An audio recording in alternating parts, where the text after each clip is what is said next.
3:40 a.m., October 25th, 2025, Seversky Donets River, eastern Donetsk. The wind howled across the plains, tearing through the night.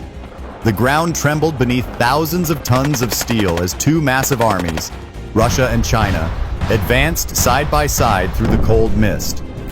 On one side flew Moscow's Red Star. On the other, Beijing's Crimson Flag. Riverbank artillery roared in succession. Rockets sliced across the sky, and the firelight reflected on the frozen water. A warning that a nightmare was coming. In just a few minutes, the two most powerful armies on the continent would storm into Kramatorsk, believing that a single strike could erase Ukraine's defensive line. But the question that made the whole world hold its breath was clear. Will Ukraine be annihilated under the might of two giants? Or will the river become the grave of both empires? So stay with me, and let's step into the battlefield to witness how it all unfolds. October 25th, 2025, Seversky Donets River, eastern Donetsk. The night was frozen, the air biting like steel. Along the northern bank, the Russian armored convoy slowly advanced through the fog. 30 T-80 BVM tanks rolled forward, their engines shaking the mist. Behind them came 20 BMP-3s, 12 2S-19 Mista-S self-propelled howitzers, and 400 mechanized troops, forming a 5-mile column of armor and fire. Above them, two Orlan-10 drones circled, transmitting live data every 3 seconds to the Russian command in Belgorod. From the east came their partners, the Chinese Armored Battalion, 25 Type 99A tanks, and 20 ZBD-04A carriers, headlights slicing through the fog like a parade of power. Their shared objective was clear: seize the western bank, crush the Ukrainian defense line, and open a corridor toward Kramatorsk, securing a strategic foothold in Donetsk that could rewrite the map of the war. That confidence, that arrogance, it's about to meet cold, calculated genius. Stay with me, and subscribe so you won't miss the moment the trap comes alive. While Russian and Chinese tanks roared toward the Seversky Donets, deep beneath an abandoned factory outside Kramatorsk, a different kind of army sat in silence. Dozens of Ukrainian officers watched the digital map flicker with red markers. Every movement of the enemy was being tracked in real time. They had seen this attack coming 21 days ago. Intelligence from NATO satellites and intercepted Russian transmissions had revealed the entire plan, down to the minute. For 3 sleepless weeks, Ukrainian engineers and sappers turned 42 square miles of farmland into a digitally wired death zone. Beneath the frost lay 120 TM-83 anti-tank mines, each with a shaped charge capable of slicing through 110 millimeters of hardened steel. Every mine was connected by fiber optic trigger lines to a remote console 5 miles away. Lynx 45 thermal sensors were buried under drifts and others hidden inside hollow trees, creating a detection grid sensitive enough to register a human heartbeat from 8 miles away. 3 narrow, safe corridors were intentionally left open, deliberate gaps designed to lure the Russian and Chinese convoys straight into the crossfire. Behind those corridors waited 12 Krab 155mm howitzers, their barrels pre-aimed and loaded with Excalibur precision shells. Overhead, 6 Bayraktar TB-2 drones orbited at 12,000 feet, their cameras feeding live data to the fire control systems. On both forest flanks, 18 Leopard 2 A6 tanks, 60 Warmate loitering munitions, and 200 FPV kamikaze drones sat in total radio silence, each assigned a single coordinate and a kill order. This was no ordinary defense. It was a digital ambush, a war map built by patience, mathematics, and foresight. Every inch of frozen soil had been calculated, every explosion pre-written. And now, as the twin armies closed in, Ukraine's trap was ready to strike. Some say technology wins wars, others say patience does. What do you believe? Comment below. Your opinion might surprise you. 4:45 a.m. Engines roared like thunder rolling across steel. From the north, the Russian column, 30 tanks and 400 troops, rolled forward like a metal tide, their headlights cutting through the fog. From the east, 25 Chinese Type 99A tanks and 300 soldiers advanced in perfect formation, engines synchronized to the second. Above them, 30 CH-901 suicide drones whirred through the sky, tracing faint red arcs in the frozen mist. Inside their armored cabins, officers exchanged confident grins. Russian crews blasted music over intercoms. Chinese commanders filmed the approach for propaganda reels. To them, this was history being written. The day two empires crossed the river together. Commanders barked orders over open channels, convinced nothing could stop their twin advance. In the Ukrainian command post, the screens lit up, two crimson dots on the digital map moving closer. The commander leaned forward, eyes cold. "Activate," he ordered. 5:02 a.m. On the battlefield, everything changed in one breath. The Bukovel AD electronic warfare array, hidden deep in a pine ridge, unleashed a storm of electromagnetic chaos. Within 6 seconds, every Russian Orlan 10 and Chinese BZK-005 reconnaissance drone went blind. Their feeds dissolved into static, their cameras spinning in vain. Above the valley, 30 CH-901 suicide drones lost control, swirling like hornets in panic before slamming into trees, tanks, and frozen earth.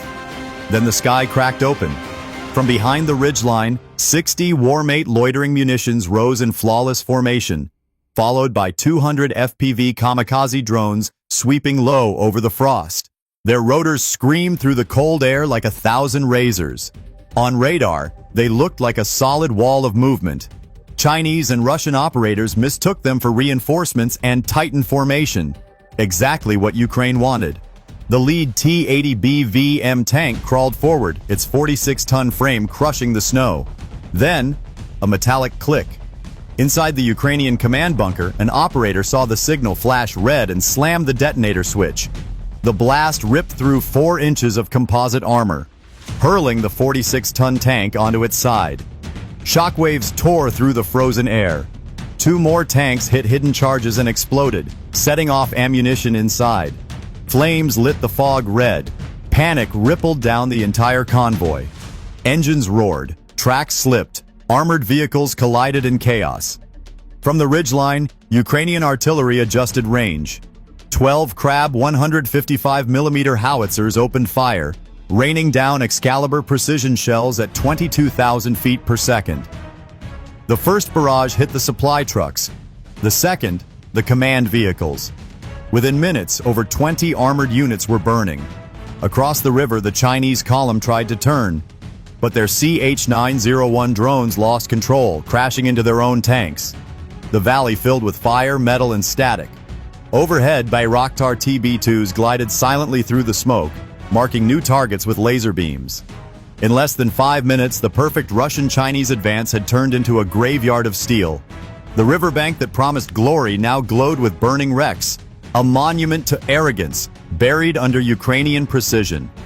The first trap worked flawlessly, but Ukraine isn't done yet. Keep watching to witness how precision fire turns the battlefield into pure hell. 5:07 a.m. The valley was now a cauldron of flame. Through the blinding haze, the Ukrainian gunners saw their moment. The radio cracked once, short, cold, final. Fire mission. All batteries bid engage 12 Crab 155mm self-propelled howitzers opened up at once, their barrels vomiting fire every 9 seconds. The ground behind the ridge shuddered with the recoil. Within moments, 48 Excalibur precision shells, each weighing 103 pounds, arced through the sky at Mach 3.5. The first wave struck the Russian fuel column. 6 trucks carrying 60,000 gallons of diesel ignited in a single roaring chain reaction. The shockwave shattered windows 3 miles away. Then came the second wave, shells raining down on Chinese command vehicles and artillery crews caught in open terrain. Each impact cratered the frozen ground, flinging dirt and armor plates into the air. One shell pierced a Chinese Type 99, a turret clean through, detonating its 125mm ammunition rack. The tank erupted like a volcano, scattering molten steel across the snow. From the tree line, 18 Leopard 2. A 6 tank surged forward. Their engines roared at 1,500 horsepower, cutting through smoke and flame. Thermal sights locked onto targets through the chaos. The nearest T-80B VM burst into flames after a single round from the 120mm Rheinmetall gun. One by one, the Russian armor lines collapsed under pinpoint fire. The counterattack unfolded with mechanical precision. Bayraktar TB2s hovered at 12,000 feet, relaying live coordinates every 4 seconds to fire control units. Each update triggered another storm of artillery. Chinese ZBD-04A carriers tried to pull back across the river, but Ukrainian FPV drones swooped in, slamming into their open turrets, detonating on impact. For 7 continuous minutes, the valley became a furnace. Over 50 armored vehicles burned simultaneously, ammunition cooking off in cascading explosions. The temperature near the river rose by 60 degrees in under a minute. Even snow began to melt under the inferno. By 5:14 a.m., the once proud Russian-Chinese formation was gone, replaced by black smoke, ruptured metal, and silence broken only by the hiss of burning fuel. The Seversky Donets, once a frozen river, now boiled red under the reflection of fire. Ukraine had not just stopped an invasion, they had rewritten the laws of modern battle, turning precision, patience, and intelligence into an unstoppable weapon. At 5:15 a.m., the Notice M GPS jamming array, buried under 8 meters of reinforced soil, activated at full output. A wall of electromagnetic energy surged across 60 square miles at nearly 186,000 miles per second. Within 0.7 seconds, every Russian and Chinese signal vanished from the spectrum. 92 drones, 14 radar units, and 38 encrypted channels were blinded simultaneously. Above the smoke, 30 CH-901 kamikaze drones veered off course, their guidance systems fried. They spun out of control like burning meteors, crashing into their own formations. One slammed into a Type 99A, igniting 3.2 tons of diesel. Another tore through a Russian BMP-3, detonating its 400 rounds of 30mm shells. In under 2 minutes, friendly fire from their own drones destroyed 6 tanks, 4 armored carriers, and killed over 60 soldiers. The air filled with distorted voices. Russian command channels dissolved into static. Orders became fragments. Pull, back, fire, north, was all that remained before the line went dead. Orlan 10 reconnaissance UAVs, worth $120,000 each, dropped from the sky one by one, their circuits fried by jamming pulses. Ukraine's systems, hardened with NATO encryption, stayed untouched. Bayraktar TB2s climbed through the haze, painting targets with millimeter precision. In just 4 minutes, 7 MAML missiles streaked down, annihilating 4 command trucks, 2 ammunition convoys, and a Panzer S-1 launcher worth $14 million. By 5:22 a.m., half the valley's comms grid was gone. 70% of enemy assets were blind or immobile. The Russians fired at smoke. The Chinese shelled empty coordinates. The battlefield no longer obeyed them. It belonged entirely to the algorithmic mind of Ukraine.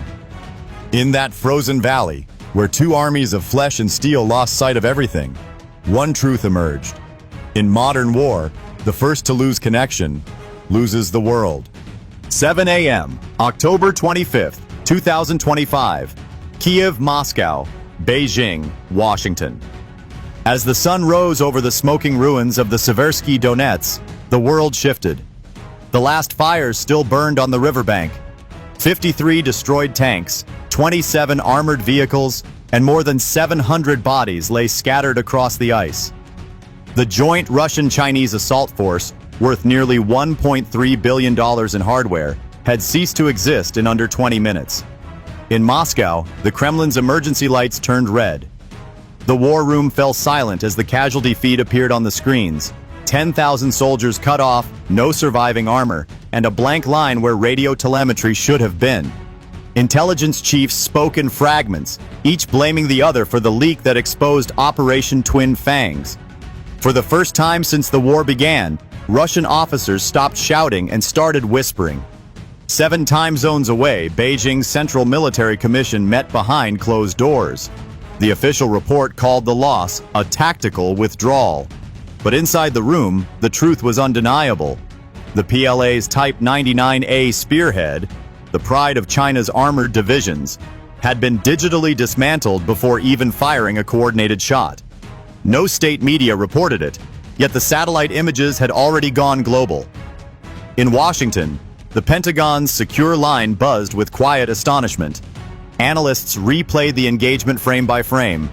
Electronic warfare lasting 42 seconds, drone coordination precise to 0.8 meters, and a Ukrainian strike efficiency of 94%. One general leaned back in his chair and muttered, "They didn't just survive, they rewrote the rulebook." At NATO headquarters in Brussels, experts drafted a new doctrine overnight. Algorithmic Warfare Response Standard Number. 1. It recognized what the battlefield had just proven, that AI-coordinated defense networks could outmaneuver entire mechanized armies.